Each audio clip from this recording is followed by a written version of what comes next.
ខ្ញុំម្ចាស់សូមលំអរកាយក្រាបថ្វាយបង្គំព្រះករុណាព្រះបាទសម្ដេចព្រះបរមនាថនរោត្តមសីហមុនីព្រះមហាក្សត្រនៃព្រះរាជាណាចក្រកម្ពុជានិងសម្ដេចព្រះមហាក្សត្រីព្រះវររាជមាតាជាតិខ្មែរក្នុងសេរីភាពសេចក្តីថ្លៃថ្នូរនិងសុភមង្គលជាទីគោរពសក្ការៈដ៏ខ្ពង់ខ្ពស់បំផុត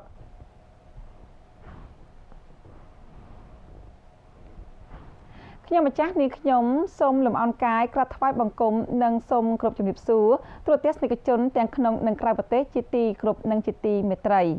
លំដាប់ជាបន្តទៅទៀតនេះខ្ញុំម្ចាស់សូមលំអរកាយក្រាបថ្វាយបង្គំនិងសូមគោរពអញ្ជើញស្ដេចយាងទតនិងទស្សនាព័ត៌មានព្រះរាជកម្មភាពរបស់ព្រះករុណាព្រះមហាក្សត្រជាទីគោរពសក្ការៈដ៏ខ្ពង់ខ្ពស់បំផុតនៃយើងនិងសម្ដេចព្រះមហាក្សត្រីព្រះវររាជមាតាជាតិខ្មែរជាទីសក្ការៈដ៏ខ្ពង់ខ្ពស់បំផុតនៃយើងដែលមានព្រះសក្ការភាពជាបន្តបន្ទាប់ដូចតទៅនៅព្រឹកថ្ងៃពុធ3រោចខែពិសាខឆ្នាំម្សាញ់សប្តាហ៍ស័កពុទ្ធសករាជ2569ត្រូវនឹងថ្ងៃទី14ខែឧសភាឆ្នាំ2025ជាថ្ងៃវិជ័យបវរសួស្តីមហាប្រសើរ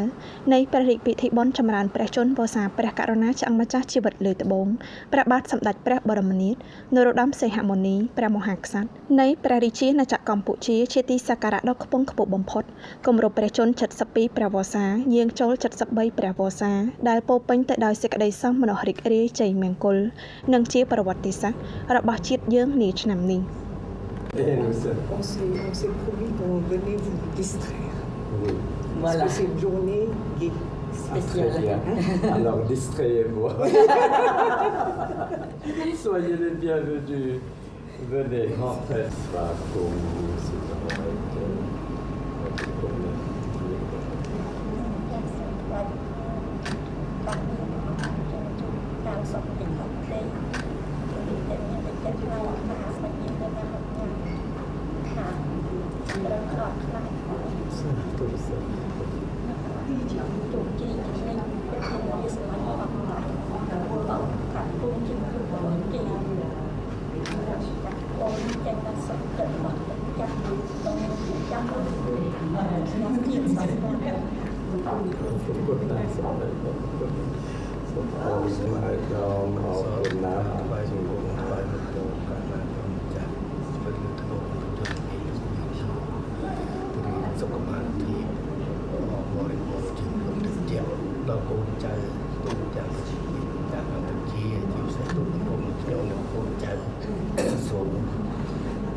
Très heureux de vous revoir et je vous remercie infiniment de m'avoir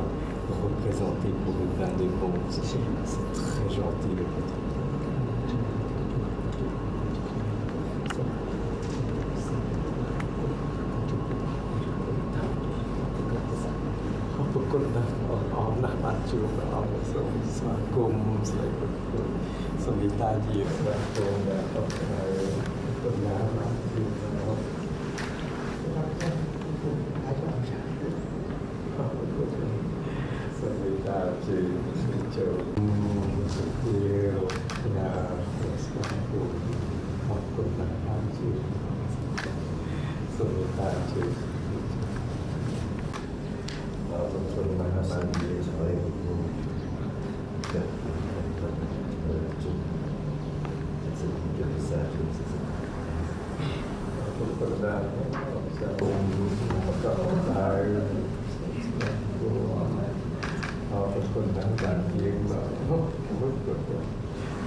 សុខស្វាគមន៍អួយអរណាស់ជួបអរគុណណាស់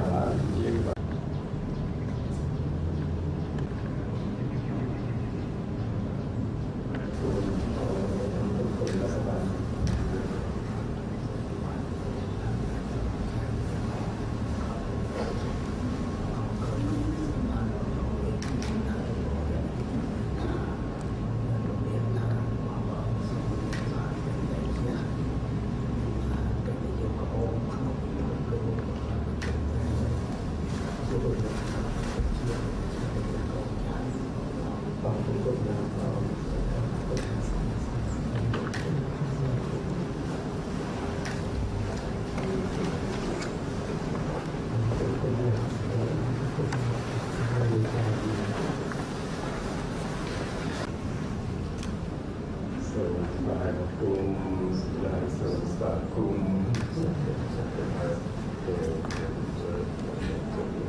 ក្នុងព្រះរាជពិធីបុណ្យដ៏ឧត្តមឧត្តមនេះព្រះករុណាចក្រម្ចាស់ជីវិតលើត្បូងព្រះមហាក្សត្រនៃព្រះរាជាណាចក្រកម្ពុជានិងសម្ដេចព្រះមហាក្សត្រីព្រះវររាជមាតាជាតិខ្មែរជាទីសក្ការៈដ៏ខ្ពង់ខ្ពស់បំផុតព្រះអង្គបានសពព្រះរាជហឫទ័យស្ដេចយាងបំពេញមហាព្រះរាជកុសលតាមប្រពៃណីរបស់ព្រះពុទ្ធសាសនានៅព្រះមហាប្រាសាទខេមរិន្ទក្នុងព្រះបរមរាជវាំងធ្វើឲ្យព្រះរាជពិធីបុណ្យបានប្រព្រឹត្តទៅក្នុងសភាពដ៏មហោឡារិកអធិកអធមនិងជ័យមង្គលក្នុងឱកាសយាងបំពេញមហាព្រះរាជកុសលក្នុងព្រះរាជពិធីបុណ្យដ៏ឧត្តមឧត្តមនេះព្រះករុណាចក្រម្ចាស់ជីវិតលើត្បូងនិងសម្ដេចព្រះមហាក្សត្រីព្រះវររាជមាតាជាតិខ្មែរជាទីសក្ការៈដ៏ខ្ពង់ខ្ពស់បំផុតបានយាងថ្វាយគ្រឿងសក្ការៈបូជាថ្វាយចំពោះព្រះពុទ្ធរូបស្នងអង្គព្រះសម្មាសម្ពុទ្ធព្រះបរមគ្រូនៃយើងដើម្បីឧទ្ទិសបួងសួងសូមសិរីសួស្តីជ័យមង្គលកើតមានក្នុងព្រះរាជពិធីបុណ្យនិងសូមឲ្យព្រះដេចចាស់បារមីដ៏ខ្ពង់ខ្ពស់ត្រជាក់ត្រជុំរបស់ព្រះជាអង្គម្ចាស់បន្តជួយទ្រទ្រង់រក្សាព្រះរាជាណាចក្រកម្ពុជានិងប្រជារាស្ត្រយើងគ្រប់ស្រទាប់វណ្ណៈសូមបានជួបប្រទះតែសេចក្តីសុខសន្តិភាពនិងចម្រើនក្នុងជីវភាពសង្គមនិងគ្រួសារកុំបីឃ្លៀងឃ្លាតឡើយយាងនឹងអញ្ជើញចូលរួមក្នុងព្រះរាជពិធីបុណ្យដ៏មហាមង្គលនេះដែរមានសម្ដេចរាជបុត្រីព្រះអនុជនរោត្តមអរុណរស្មីឧត្តមប្រឹក្សាផ្ទាល់ព្រះមហាក្សត្រនិងឯកឧត្តមកែវពុទ្ធរស្មីសមាជិកក្រុមប្រឹក្សាធម្មនុញ្ញសម្ដេចស៊ីសុវត្ថិពងនារីមុនីពងឧត្តមប្រឹក្សាផ្ទាល់ព្រះមហាក្សត្រសម្ដេចមហាមន្ត្រីគុយសុផលឧបនាយករដ្ឋមន្ត្រីក្រសួងព្រះបរមរាជវាំងនិងជាឧត្តមប្រឹក្សាផ្ទាល់ព្រះមហាក្សត្រស្ដេចក្រុងខុននរោត្តមព្រៃសភ័ណ្ឌទីប្រឹក្សាអមព្រះរាជលេខាធិការដ្ឋានព្រះមហាក្សត្រឯកឧត្តមលោកជំទាវជាឧត្តមប្រឹក្សាផ្ទាល់ព្រះមហាក្សត្រព្រមទាំងព្រះរាជវង្សានុវង្សថ្នាក់ដឹកនាំនិងនាម៉ឺនសពមុខមន្ត្រីព្រះបរមរាជវាំង ក្រុមបាគូបរហិតព្រះបរមរាជវាំងបានថ្វាយព្រះធម៌ព្រះពរជ័យធំថ្វាយព្រះករុណាជាម្ចាស់ជីវិតលើត្បូងព្រះមហាក្សត្រនៃព្រះរាជាណាចក្រកម្ពុជាជាទីសក្ការៈដ៏ខ្ពង់ខ្ពស់បំផុតទៅតាមប្រពៃណីរបស់ព្រហ្មញ្ញសាសនាដែលមានទិដ្ឋភាពដូចតទៅ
ក្រុមបាគូបានថ្វាយទឹកខ្លោសាំងនិងស្លឹកព្រះពរជ័យថ្វាយព្រះករុណាជាម្ចាស់ជីវិតលើត្បូង